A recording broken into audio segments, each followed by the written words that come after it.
bienvenue à toutes et à tous. Je suis Marius, j'espère que vous allez bien. Je suis complètement sous le charme du nouvel opening de l'anime One Piece. Et du coup, c'est pour cette raison que j'avais envie de vous proposer une petite analyse rapide, voyez-vous. Une analyse regroupant des easter eggs, des choses que vous n'avez pas forcément remarquées au premier abord, que vous avez zappé, parce que c'est quand même très rapide.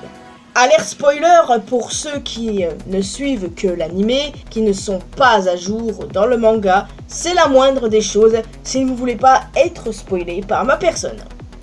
Ce 26e opening, baptisé Asu, Us en anglais, qu'on peut traduire par nous en français, a été chanté par Hiroshi Kitadani, à qui l'on doit entre autres We Are, We Go, We Can et Over the Top.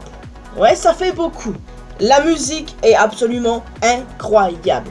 L'animation, je sais que ça dérange certaines personnes, je respecte ça, mais personnellement, je trouve que ça donne un petit charme en fait. Ça va bien avec la musique, tout ça, c'est très dynamique, très coloré. Moi, personnellement, j'apprécie ça. Donc, on ne va pas perdre un instant et tout de suite rentrer dans le vif du sujet et commencer l'analyse maintenant. Tout d'abord, nous avons Luffy sur le Sunny qui fait part de son rêve à son équipage lors du premier chapitre de l'arc Egghead, dans le chapitre 1060.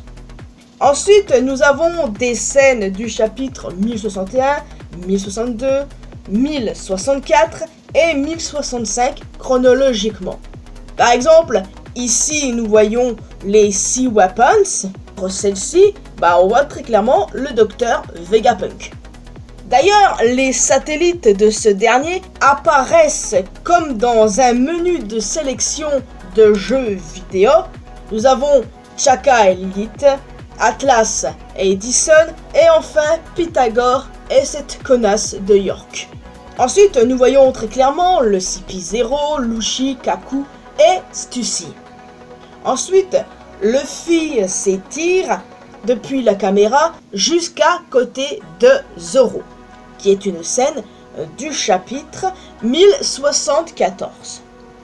La caméra de sécurité se transforme en hologramme de Vegapunk et de ses satellites, puis l'on voit les marines, Kizaru, Garp, Doll, Hibari et Hermep, et enfin la Cross Guild. Luffy saute derrière le moniteur et brise littéralement le 4e mur en brisant l'hologramme.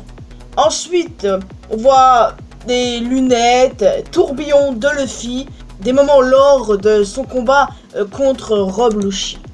On voit aussi un aperçu de Kobe et Hibari qui tentent de fuir, et on voit aussi du coup Avalo Pizarro avec son Shima Shima no Mi, le fruit de l'île. Ici, nous voyons Luffy, Jinbe et Chopper qui ont changé d'apparence grâce au fruit de Bonnie. Chopper et Luffy ont vieilli et Jinbe, lui, a rajeuni. Et on voit également les bijoux d'âge qui tombent. D'ailleurs, en parlant de cette scène, on peut voir plusieurs motifs. Par exemple, le symbole de la Bible de Kuma, la marque des dragons célestes, la silhouette de Nika et même la silhouette animale de ce connard de Saturne.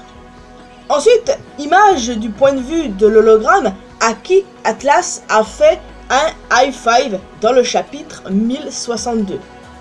Nous voyons Beppo, Pingouin et Sashi en femme. Ensuite, on voit les marines qui étaient présents sur l'île de la Ruche, Gruss, Hibari, Kujaku et Hermep. On voit des petites scènes, comme par exemple Kizaru qui tombe dans la mer dans le chapitre 1093, ou encore le S-Shark tombant dans le sol dans le chapitre 1065. C'est des petites scènes comme ça qui sont rapides. Il faut vraiment mettre la vidéo en slow motion pour bien tout voir. On a aussi une scène où Kizaru montre ses pouvoirs de lumière à Santomaru enfant. Puis, transition à la scène où il coupe le Vega Force en deux. Puis, lorsqu'il écrase Luffy dans le Frontier Dome. Après, nous avons deux scènes intéressantes. Une où on voit Chaka et enfin celle-ci.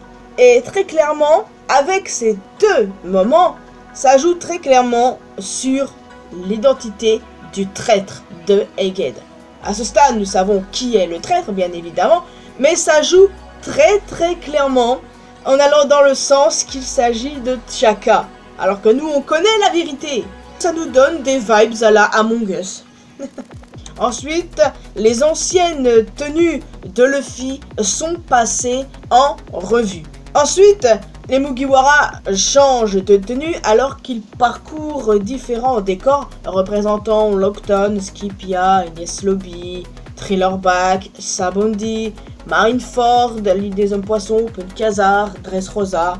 Personnellement, j'aime énormément ce passage-là, quand c'est Luffy qui change de tenue au fur et à mesure des arcs. C'est clairement, je crois, mon moment préféré dans l'opening. Nous voyons également plusieurs combats que l'on a vus au fur et à mesure de l'arc. Shanks Kid, Teach Law, Aokiji Garp, Zoro le S-Hawk et enfin Luffy Lushi. Le feu du coup de poing de Luffy se transforme en feu de sabot dans lequel nous pouvons voir la fameuse flèche en forme de queue du diable. Probablement Imu. Dans tous les cas, faut vraiment être attentif pour voir ça. Nous avons une scène où on voit Morgane se couvrir Wapol et Vivi. Il est en mode alerte spoiler si vous voulez. Nous voyons les livres de Ohara, Vegapunk et Dragon aux funérailles du professeur Clover, les épées autour du trône vide avec des papillons, alors que Imu est assis dessus.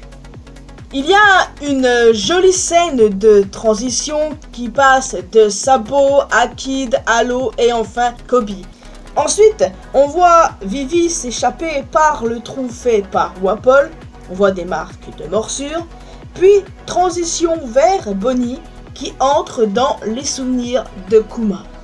Et franchement, cette transition entre Vivi et Bonnie, j'ai également apprécié. Et enfin, on peut voir l'île d'Egghead d'en haut. Et l'opening s'arrête avec Luffy qui déclare à nouveau son rêve, bouclant ainsi la boucle. Bon, du coup, je ne pense pas avoir oublié quoi que ce soit. Il y a des choses flagrantes que vous avez forcément vues, d'autres pas vraiment, comme les motifs lorsqu'il y a la scène où Luffy, Jinbei et Chopper ont changé d'âge, ou encore quand on voit la fameuse queue qui, du coup, transperce Cobra. On ne voit pas transpercer Cobra dans cet opening, mais on sait ce qui se passe à ce moment précis. La transition entre Vivi et Bonnie, c'est très rapide. Franchement, c'est vraiment rapide. Je sais pas, peut-être que j'ai oublié certains éléments. Je pense pas. Mais bon, c'est pas impossible, alors n'hésitez pas à me faire part s'il y a un oubli. Personnellement, cet opening est excellent. La musique est entraînante, l'animation est vraiment cool, même si ça plaît pas à tout le monde. Enfin, ça nous montre énormément de choses en plus. J'apprécie. En soi, ça ne spoil pas qui que ce soit concernant les événements. Ceux qui ne regardent que l'animé ne peuvent que théoriser sur ce qui va se passer. Et nous, même si nous savons, voilà, c'est quand même cool. Alors, n'hésitez pas à me dire ce que vous en avez pensé. Et si j'ai oublié quelque chose éventuellement. En tout cas, il est temps pour moi les amis de vous laisser ici. J'espère que vous avez apprécié cette vidéo. N'hésitez pas à laisser un commentaire, bien évidemment. Vous pouvez aussi laisser un petit pouce bleu, ça fait toujours plaisir. Vous pouvez me retrouver sur mes réseaux sociaux. Les liens sont comme d'habitude dans la description. Et le plus important, abonnez-vous à cette chaîne ainsi qu'à ma chaîne secondaire pour qu'on puisse se retrouver dans une prochaine vidéo. Et n'oubliez pas d'activer les cloches notifications. Bye bye!